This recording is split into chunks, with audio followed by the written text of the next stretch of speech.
Differences between Generation X, Y, and Z. Which one are you? Since you're on the internet right now, and assuming it's not your first time, you have probably already noticed this space is probably crowded by younger crowd. You have likely heard them referred as Millennials or is it Gen Z? And how are they different from Generation X and Y? What's with all the labels anyway? And how can you make a heads or tails which way you belong to?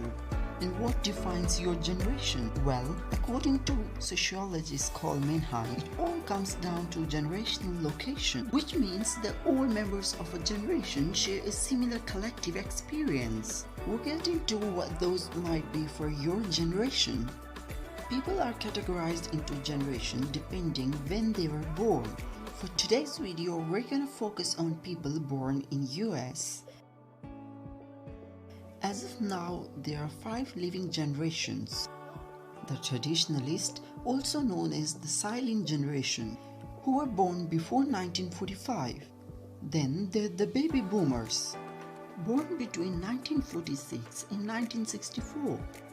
Anyone born between 1965 and 1979 are considered Generation X, while Millennials or Generation Y were born between 1980 and 1995.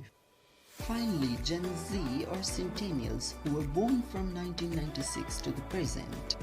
These ranges are approximation, of course. You can be born 3 years in the beginning or end of a generation, but still you can belong to it. What's more important is the collective experience these people born in these years share. The traditionalist generation, now aged 73 or older, has a wide range of collective experience. Some are old enough to remember both of the world wars, the Great Depression, and even the invention of the grave rat. As a result of these experiences, most traditionalists value hard work, commitment, and practicality, and they don't like to be wasteful. That's not to say other generations don't share these values. It's just the scarcity of resources during these trying times fosters the culture of doing whatever made them to survive. It also tends to be more respectful of authority.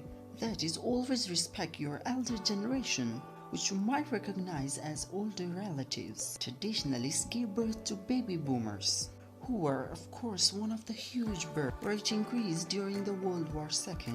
Boomers changed a lot about the American society, particularly advertising and marketing. Since they were such a large part of population, they did a lot of spending and had a great impact on economy once they entered and left workforce. The post-war political landscape was pretty rocking, so there's plenty of collective experience for this generation to choose from.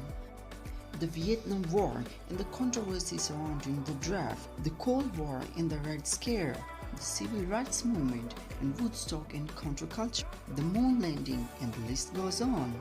All these experiences made for a wide range of characteristics and values. This generation started out liberal when they were involved in all political and social movements, but they grew more conservative as their age. And there's some disagreement as to when boomers end and Generation X begin. A lot of people born from 1961 to 1964 don't identify as boomers and don't have any emotional connection to the collective experience that shaped them. This has prompted some research that classify Generation X as those born from 1961 to 1981. Gen X got to experience the aftermath of all the changes the boomers made. Both parents entering the workforce, Gen X kids have the less adult supervision than the previous generation, which caused them to be more peer-oriented. The use of computer also took off these years, making Gen X more entrepreneurial than their parents and grandparents. The collective experiences of Gen X include the crack epidemic and emergence of the AIDS crisis, which made them more cynical and unaffected as teens, young adults, and boomers or traditionalists had ever been. They've been the topic of much debate, even over when their generation starts and ends. Some demographers have decided that the Millennials were born as early as 1977, while others extend their cutoff to as late as 1999. And of course, there is ever popular millennial bashing. Other generations complain that millennials are selfish, entitled, narcissistic, addictive to their phones, lazy, impatient, impulsive, overly sensitive, weak-willed, and the name-calling goes on and on. While it's true that some millennials share these traits, while it can be said of any other in this world, there's no need to vilify all generation for wanting and expecting good things for themselves, or for taking advantage of awesome technology that surrounds them. In fact, the sweeping technological advancements of digital age have made millennials much more group-oriented than their predecessors, which accounts for their social progressiveness and tendency toward left-leaning politics. Gen Z include everyone born in 21st century.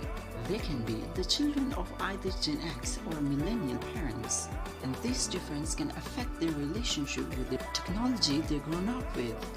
Gen X parents were raised with widespread access to internet, are more likely to be restricted with their kids' devices. Millennial parents, on the other hand, grew up with the technology now we have was developing and gaining popularity, so they tend to be more lenient when it comes to their children using gadgets.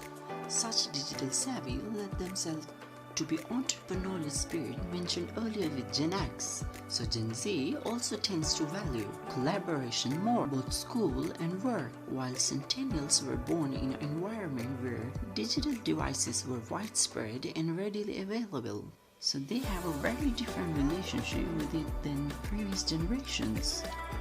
In fact, 40% of centennials in a survey said that a Wi-Fi connection is more important to them than a reliable bathroom.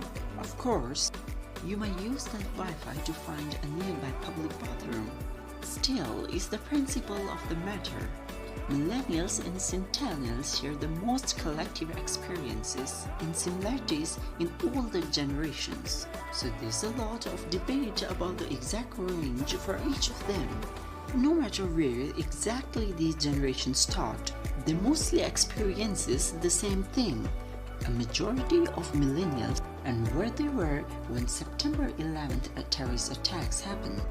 They can tell you exactly when they got their first cell phone or when they first made a MySpace account.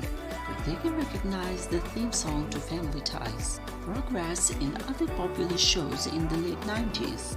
Someone born in 1996 might not remember or have an emotional connection to the events of 2001, which is why some scientists classify them as centennials rather than millennials. The technical emergence that marks the century and defines the younger generation has definitely affected how they communicate.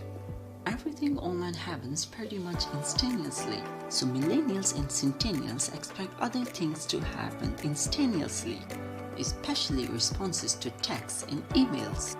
It also led to specific sort of humor in Gen Y and Gen Z that completely baffles the older generation. A lot of these humor references are other jokes, so if you haven't seen specific Vine or SpongeBob episode, then it just sounds like nonsense. You can even count meme culture as a collective experience generation share. But when it comes down to it, generational lines are just like lines on the map, they don't really matter. They're just stuff we made up to find ourselves better. But really, you can define yourself and your generation however you want. So, what defines your generation?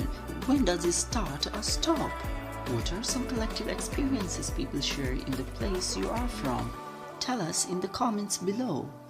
You can check my blog and the link is in the description. But before leaving, do subscribe, hit the like button and share.